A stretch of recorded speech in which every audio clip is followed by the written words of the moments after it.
Hello and welcome back to my channel.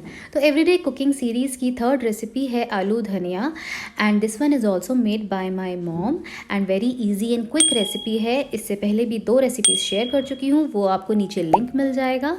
So do not forget to like share and subscribe my channel if you haven't yet. Let's get started. तो एक कढ़ाई में हम लेंगे 1 बड़ी चम्मच घी और उसमें डालेंगे 1 टीस्पून जीरा। घी अगर आप 2 बड़ी चम्मच डालेंगे तो ज़्यादा अच्छा फ्लेवर आएगा। फ़िलहाल मैं यहाँ आपको 1 चम्मच के साथ ही दिखा रही हूँ। और उसके अंदर हम डालेंगे 1/4 टीस्पून हींग। आप सोच रहे होंगे हींग इतनी ज़्यादा डालिए, बिकॉज हम क्वांटिटी ज़्यादा बना रहे हैं।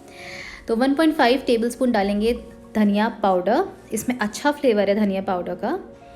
और उसके बाद हम इसमें डालेंगे फ्रेश जिंजर, तो जिसको मैंने चॉप किया हुआ है 1 टीस्पून। सर्दियों में जिंजर आप ऐड करिए, अच्छा फ्लेवर आता है। Then 4 green chillies chopped. आप ग्रीन चिलीज़ कम कर सकते हैं अगर आप अपनी रेसिपी में रेड चिली यूज़ करेंगे। मैं यहाँ रेड चिली यूज़ नहीं कर रही हूँ, दैट इज़ वाई ओनली मैंने यहाँ ग्रीन चिलीज़ यूज़ करी हैं। देन 750 ग्राम यानी कि 750 ग्राम्स मैंने यहाँ बॉइल्ड पोटैटोज़ लिए हैं, जिसको मैंने काटा नहीं है। साथ में हमने डाला है 1.5 टीस्पून नमक और एज़ पर योर टेस्ट। अब इसमें मैं डाल रही हूँ फ्रेश कोरिएंडर। यहीं पर कोरिएंडर डालने से क्या है, अच्छा फ्लेवर आएगा, बाद में और भी डालेंगे।